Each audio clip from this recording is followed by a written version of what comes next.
नमस्कार, मी जगदीश देशमुख. जय महाराष्ट्रामध्ये आपल्या सगळ्यांचं स्वागत. राजकारणातील महत्त्वाच्या बातम्यांचा घेऊया वेगवान आढावा.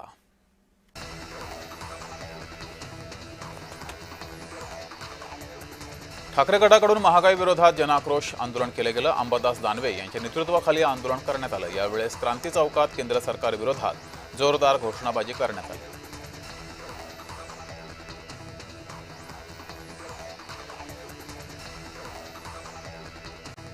कॉक्रोच जनता पार्टीच्या आंदोलनाला समर्थन मिळालं नाही असं कोण म्हणालं. 11 प्रमुख शहरांमध्ये प्रमुख आंदोलनं झाली, मात्र ते आंदोलन दाबण्याचा प्रयत्न झाला असा आरोप खासदार संजय राऊत यांनी केलाय.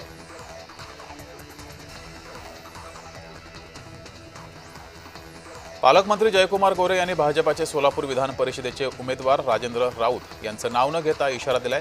देवेंद्र फडणवीसांसोबत केलेल्या बेईमानीचा बदला घेतल्याशिवाय राहणार नाही असा इशारा त्यांनी दिलाय.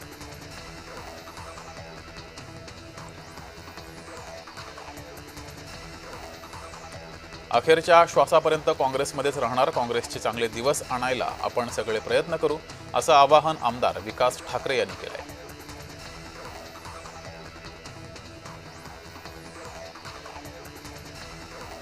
संघटन कमी पडतंय हे संजय राऊतांनी मान्य केलं पाहिजे अशी टीका संजय शिरसाट यांनी केली. मवियामुळे असलेली फूट त्यांच्या पराभवाला कारणीभूत असल्याचंही शिरसाट यांनी म्हटलंय.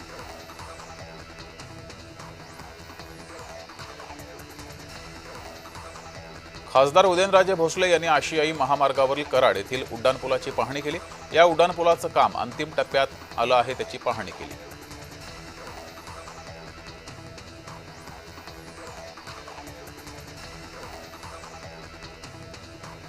सरकार महागाई नियंत्रणात आणण्याचं केवळ आश्वासन देते, मात्र महागाई काही कमी होत नाही. याचे परिणाम सरकारला योग्य वेळेस भोगावे लागतील असं शरद पवार यांनी वक्तव्य केलंय.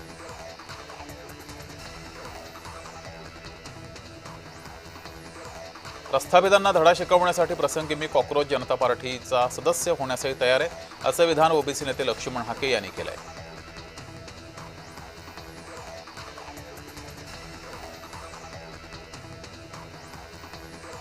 यवतमाळ जिल्ह्यामध्ये काँग्रेसला मोठा धक्का बसलाय. काँग्रेसचे साहेबराव कांबळे यांच्यासह उमरखेड महागाव मतदारसंघातील शेकडो कार्यकर्त्यांनी उपमुख्यमंत्री एकनाथ शिंदे यांच्या उपस्थितीमध्ये शिवसेनेत प्रवेश केलाय.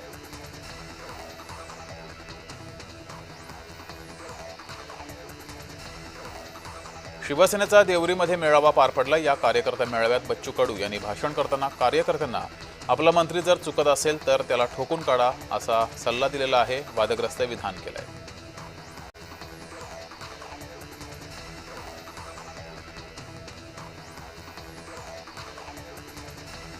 कामठे तालुक्यातील गुंबथळा येथे सुरू असलेल्या महसूल नाल्याच्या खोलीकरणाच्या कामाची महसूल मंत्री चंद्रशेखर बावनकुळे यांनी पाहणी केली. पावसाळ्याआधी सुरू असलेल्या कामाचा त्यांनी आढावा घेतला.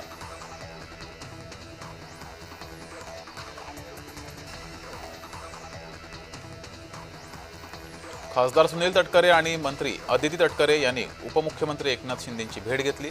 रायगड विधान परिषदेची निवडणूक बिनविरोध झाल्याबद्दल तटकरेंनी शिंदेंचे आभार मानले.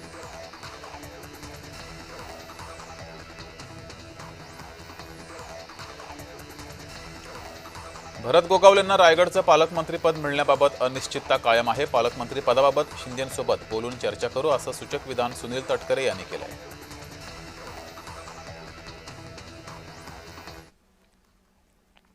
आता घेऊया शहरातील महत्त्वाच्या बातम्यांचा वेगवान आढावा.